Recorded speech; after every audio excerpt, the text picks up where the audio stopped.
Estas férias leve o observador no bolso. Na praia, no campo ou entre viagens, acompanhe toda a atualidade sem limites. Assine com 40€ de desconto e habilite-se a ganhar uma estadia de 2 noites num dos hotéis boutique da Small Portuguese Hotels. Este verão, desligue da rotina, não da informação. Assine em observador.pt. 9 da manhã.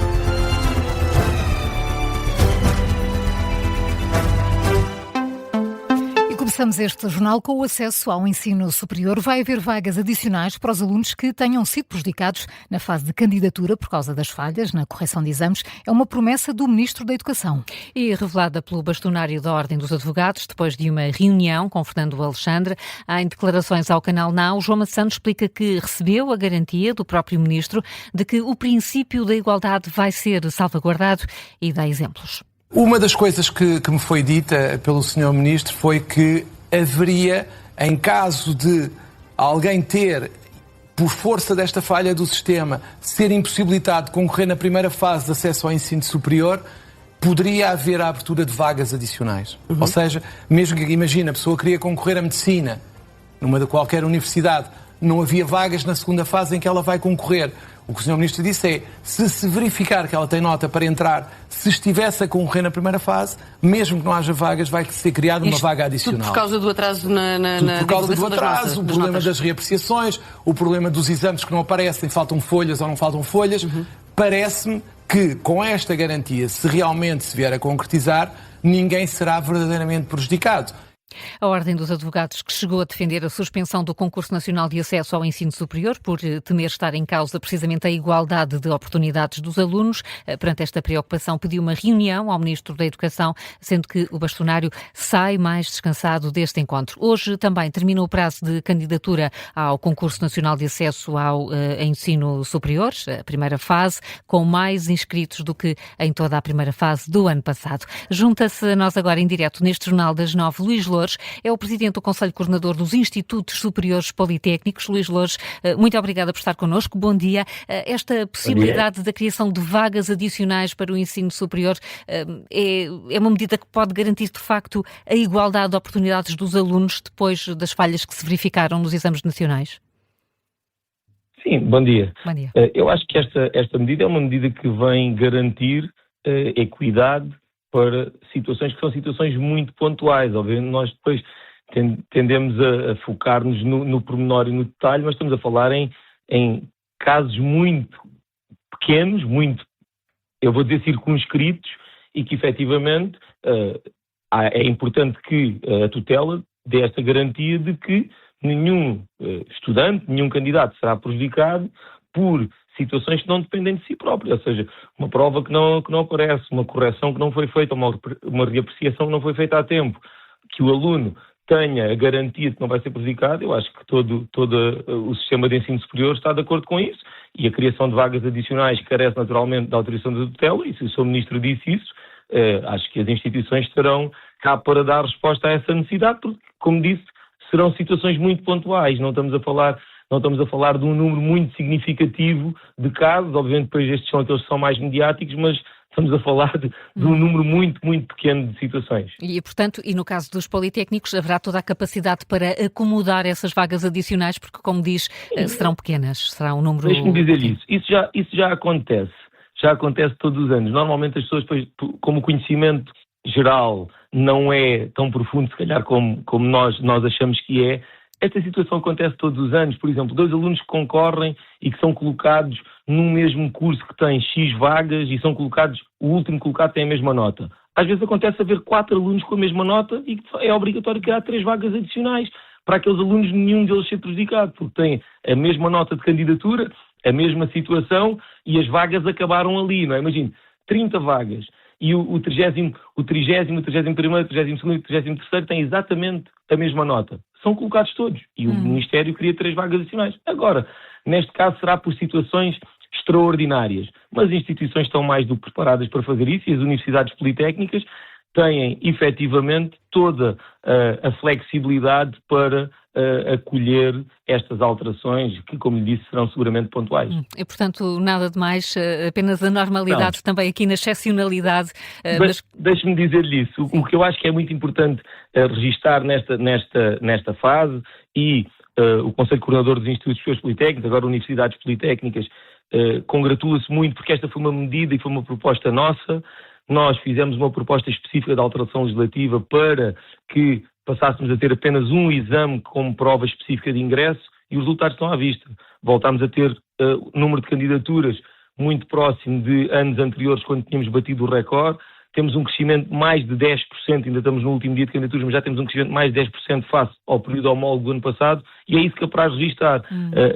Que nós estávamos corretos quando demos esta orientação, porque é preciso criar alternativas para os jovens, é preciso criar soluções para os nossos jovens, e por isso, esse é aquilo que nós queremos registrar. Esta questão das vagas adicionais, 1, 2, 10 vagas, não vão ter impacto nenhum nas instituições. E Luís Loures, nada apreensivo também com a possibilidade de alguns prazos e calendários agora no processo de concurso, de acesso ao ensino superior, possam estar comprometidos por consequência dos exames? Sim. Eu já referi isso em situações anteriores. Obviamente que o ótimo seria que não tivesse existido atraso nenhum.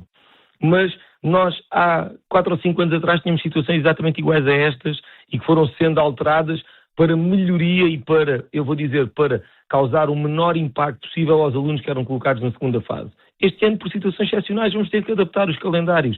Mas também as instituições estão preparadas, sabem o que é preciso fazer, estão, neste momento, ainda não há decisões definitivas, porque estamos a aguardar para ver se corre tudo bem, para não estarmos a fazer alteração sobre a alteração. A informação que temos da tutela é que a segunda fase correu com grande normalidade, que está tudo dentro daquilo que era expectável, e por isso as instituições, quando chegarem ao início de setembro, terão os calendários, reequacionados, verificando se é necessário alterar todo o calendário, se é necessário apenas fazer um pequeno ajuste para os alunos que entram no primeiro ano, mas isso são questões que científica, pedagógica e academicamente as instituições estão preparadas para resolver e vão resolver.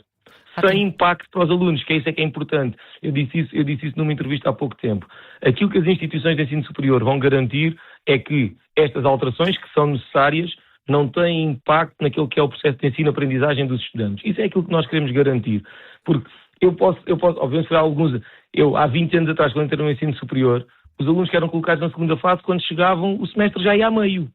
Isso era entendido como normal. Obviamente que isso causava problemas na aprendizagem desses alunos, ou seja, chegavam ao jogo já com o jogo a meio. Sim. E foi-se corrigindo. Este ano vamos ter que criar processos alternativos para que não estejamos numa situação como tínhamos há 20 anos atrás, mas que vamos ter que adaptar para que os alunos não tenham penalizações nos seus processos de ensino-aprendizagem, e é isso que vamos fazer. Luís Loures, fica essa mensagem de tranquilidade também importante aqui neste jornal. Muito obrigada por ter estado connosco, Luís Loures. Obrigado nós e bom dia. Obrigada, bom dia. É o Presidente do Conselho Coordenador dos Institutos Superiores Politécnicos a dizer que já é normal as instituições aceitarem vagas adicionais para casos em que existem problemas. Desta vez também as instituições universitárias e politécnicas estão preparadas para fazer o mesmo.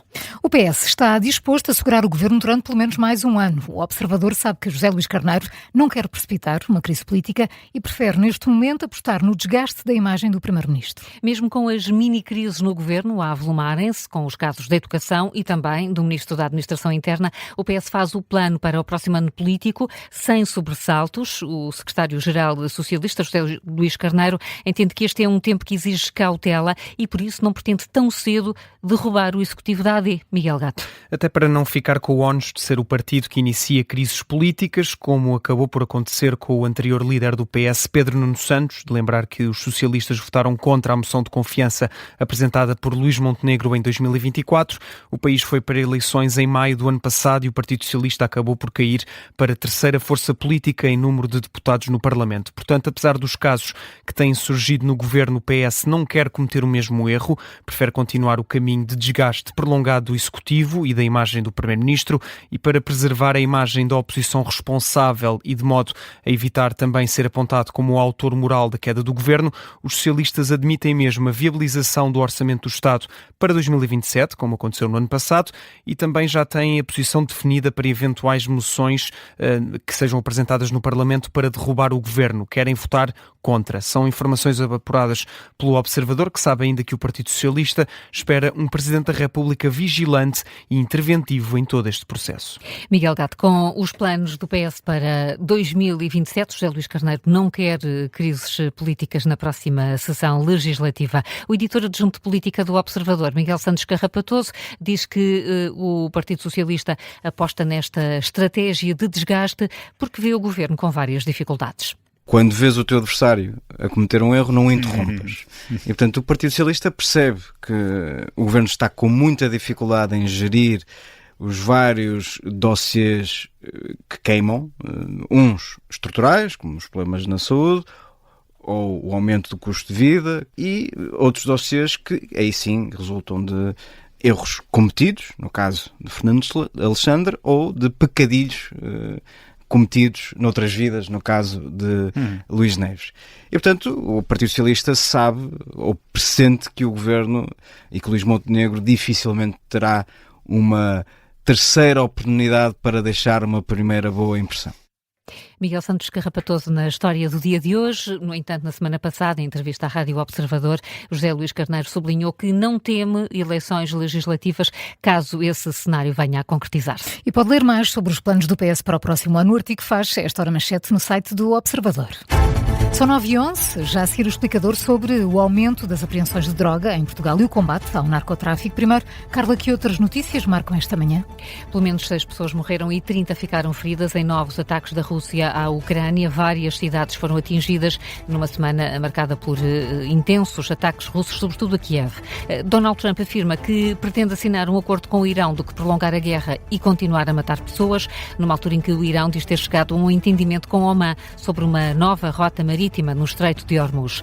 A Federação Portuguesa de Futebol garante que está a acompanhar de perto todos os acontecimentos que possam estar relacionados com a organização do Mundial de Futebol de 2030, mas sem qualquer preocupação. A posição é declarada ao Jornal Público depois do LIVRE ter enviado uma carta ao Governo e à Federação a defender o afastamento de Marrocos da co-organização do próximo Campeonato Mundial por causa da crise migratória em Ceuta. Também em resposta ao público, o gabinete do Primeiro-Ministro afirma que para já não há indicação de que Luís Montenegro pretenda responder ao apelo feito pelo LIVRE esta semana. E temos falado disso esta semana, estamos a menos de uma semana de um eclipse solar que está a gerar muito entusiasmo em Portugal, mas principalmente em Bragança. Já não há óculos outra vez? Pois, também. Em Lisboa, os estoques estão esgotados nesta manhã e o site clubedavisão.pt, onde é possível ver a disponibilidade de todas as óticas e farmácias aderentes do país, dá-nos conta disso. O assunto agora é outro, até porque não são só os óculos a esgotar, também os hotéis em Bragança estão a viver aqui um momento ótimo no nível de reservas da próxima semana, desde o ano passado que está tudo esgotado. Bem, portanto, o melhor é ir e voltar no mesmo dia. Olha, é uma boa ideia. Se não ficar lá, também é essa possibilidade. Tendas, porque não? Também é uma no possibilidade. Carro. No Observador temos um artigo que já tinhas falado aqui, Bruno, da forma como se está a procurar cama em Bragança. Destaca também a forma como as reservas foram feitas com muita antecedência. Sobre o eclipse, já sabe, vai ser acompanhado aqui na Rádio Observadora na próxima quinta-feira. Até lá pode ouvir em podcast os episódios do Guia para o Eclipse. É um podcast especial do Observador que vai para o ar logo a seguir, às 5 da tarde.